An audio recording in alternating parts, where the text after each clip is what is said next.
Assalamualaikum warahmatullahi wabarakatuh. Yang saya hormati dosen Sistem Basis Data Bapak Cahyo Trisatrio. Di sini izinkan kami memperkenalkan diri terlebih dahulu. Perkenalkan kami dari kelompok Sistem Basis Data yang beranggotakan saya Muhammad Firmansyah dengan NIM 1030 124000137 dan ada rekan saya Listianto Hilmi Fauzan dengan NIM 1030 124 00094 dan ada juga rekan saya Muhammad Dafa dengan NIM 1030 124 00110 dan ada pula rekan saya Jihan Putri Ferdina dengan NIM 1030 124 00355. Di sini izinkan kami untuk mempresentasikan tugas eksplorasi yang bertopik Key Value Storage System. Langsung saja definisi key value storage. Jadi key value storage itu adalah jenis database NoSQL yang paling sederhana yang menyimpan data sebagai pasangan unik atau key atau kunci dan nilai. Sistem ini tuh nggak ngepedulin format data yang disimpan di dalamnya, jadi ngasihin user fleksibilitas tinggi gitu tanpa memerlukan skema tabel yang kaku seperti pada database yang tradisional. Jadi di data database di key value storage ini tuh dia tuh basis data yang menggunakan NoSQL yang mengadopsi konsep penyimpanan asosiatif atau associative array di mana data diorganisir dalam pasangan unik key yang tadi saya sebutkan sebagai pengenal akses utamanya layaknya primary key dan value sebagai muatan datanya. Nah, di arsitektur ini komponen value yang tuh bersifat opaque atau tidak transparan bagi sistem. Yang artinya tuh basis data dapat menyimpan berbagai format melalui data string sederhana atau JSON atau objek biner BLOB tanpa perlu memvalidasi struktur isinya sehingga memberikan fleksibilitas skema yang sangat tinggi tanpa terikat tabel yang kaku seperti pada basis data tradisional. Nah, selanjutnya ada arsitektur sistem yang akan dijelaskan oleh rekan saya Jihan Putri Ferdina. Selanjutnya ada arsitektur sistem.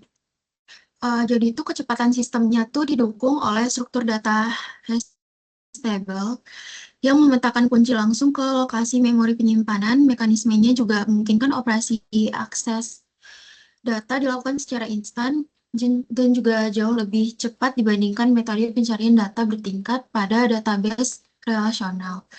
Jadi itu database arsitektur sistem ini berorientasi pada kecepatan dan skalabilitasnya. Arsitektur key value ini dirancang sederhana untuk minimalisirkan proses pengolahan data sehingga respon sistemnya menjadi sangat cepat. Terus tuh sistem hash table sebagai inti sistem diakses menggunakan struktur hash table yang memetakan key langsung ke lokasi penyimpanan di memori. Memungkinkan juga operasinya ini dibaca dan ditulis dilakukan secara instan. Distribusi datanya ini atau sharding, datanya ini dibagi ke beberapa node server menggunakan teknik seperti consistent hashing agar sistemnya mudah diskalakan dan tetap tersedia meskipun terjadi kegagalan node. In memory dan on disk storage-nya, key value storage ini dapat berjalan berbasis memori. Sistem Redis dan memchange-nya ini untuk kecepatan tinggi atau berbasis disk dan juga charge agresif seperti RocksDB untuk untuk kapasitas data yang lebih besar. Arsitektur key value storage ini mengutamakan akses data yang cepat melalui hash table. Didukung juga dengan distribusi data dan juga penyimpanan fleksibel berbasis memori maupun disk, sehingga sangat cocok untuk sistem berskala besar dan juga respons yang tinggi.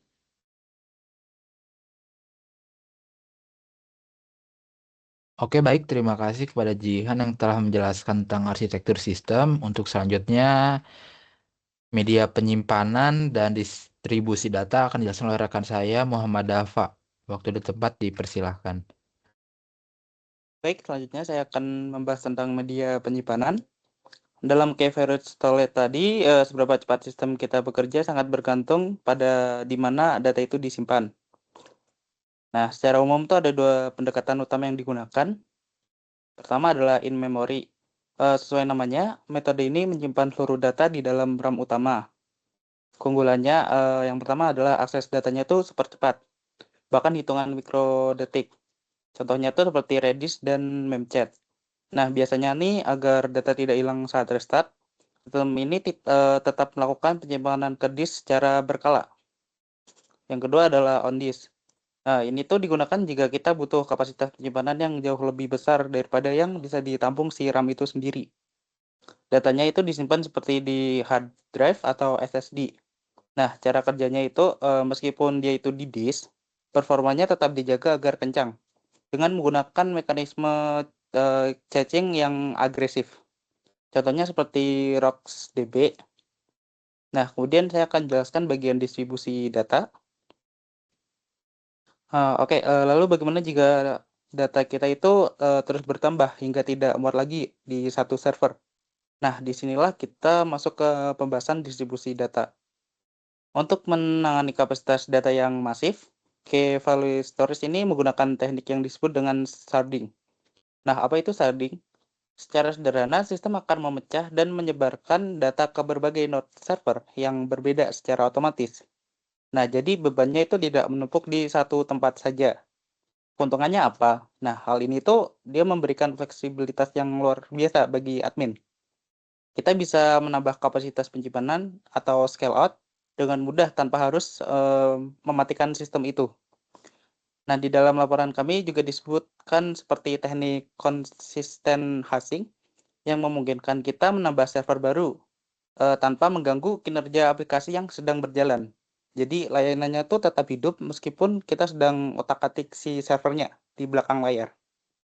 Nah, jadi intinya tuh kombinasi media penyimpanan yang tepat dan distribusi data yang cerdas inilah yang membuat Key Value Storage ini bisa sangat cepat sekaligus scalable.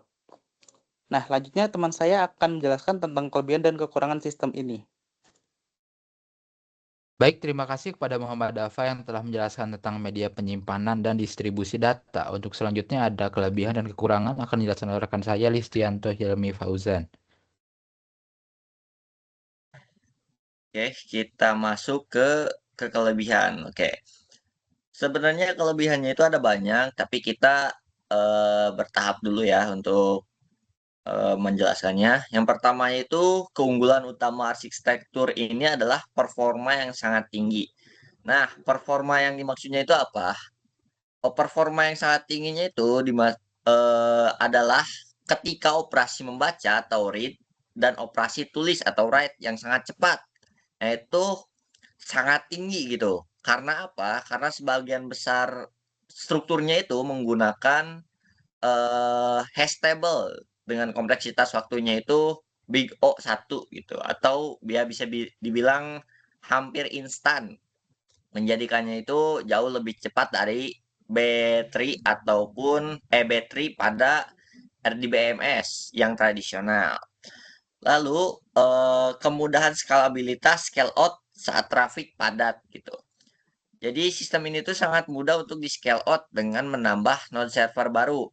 Seperti yang dijelaskan tadi oleh Muhammad Dafa yang mempunyai konsisten hashing yaitu memungkinkan distribusi data yang efisien di berbagai server tanpa perlu memetakkan ulang seluruh kunci.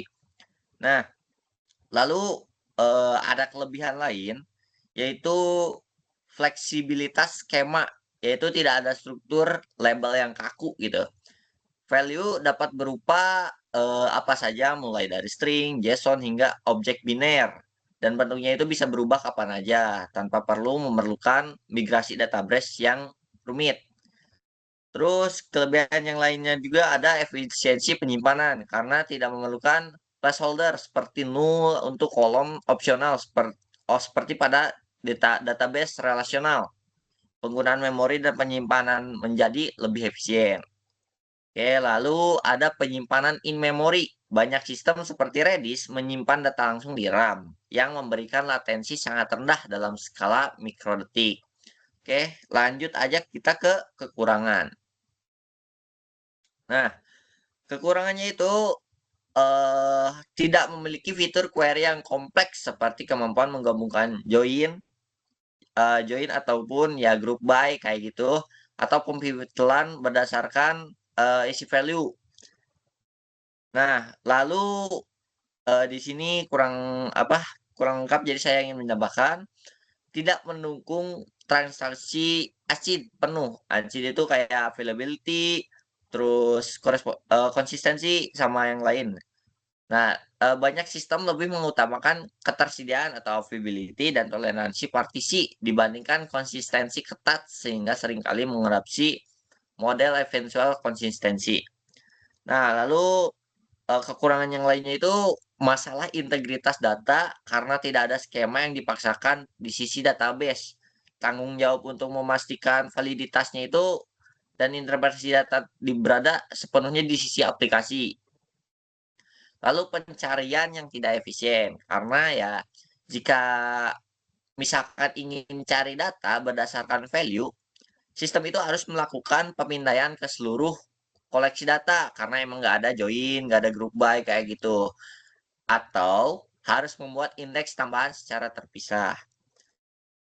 Lalu kurangnya standarisasi setiap produk NoSQL atau kayak Redis, DynamoDB, RocksDB memiliki keunikan dengan cara kerja tersendiri sehingga tidak ada bahasa standar universal seperti SQL untuk mengelola data.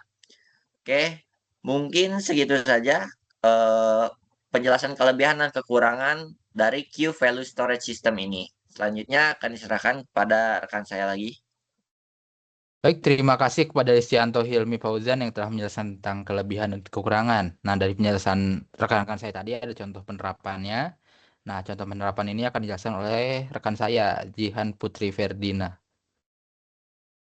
Selanjutnya ada contoh penerapannya itu teknologi seperti Redis dan juga Amazon DynamoDB. Contoh ini populer yang memanfaatkan arsitektur untuk staging dan juga manajemen sesi penggunanya. Keduanya itu sangat ideal untuk digunakan pada fitur yang menuntut respon kilat seperti penyimpanan keranjang belanja di aplikasi e-commerce. Selain Redis dan juga Amazon DB, DynamoDB, key value juga banyak digunakan melalui teknologi seperti Memchange, berfungsi sebagai staging untuk data yang sering diakses agar beban sistem utamanya itu berkurang. Teknologinya ini memanfaatkan pada aplikasi yang berskala besar untuk penyimpanan sesi pengguna, token autentikasi, serta juga verifikasi pengguna. Dengan karakteristik akses cepat dan juga arsitektur yang mudah, diskalakannya key value ini sangat cocok digunakan pada aplikasi real-time dan juga layanan dengan kebutuhan respon yang tinggi. Baik, sekian dari saya. Oke, terima kasih kepada Jihan yang telah menjelaskan tentang contoh penerapannya dari Key Value Storage.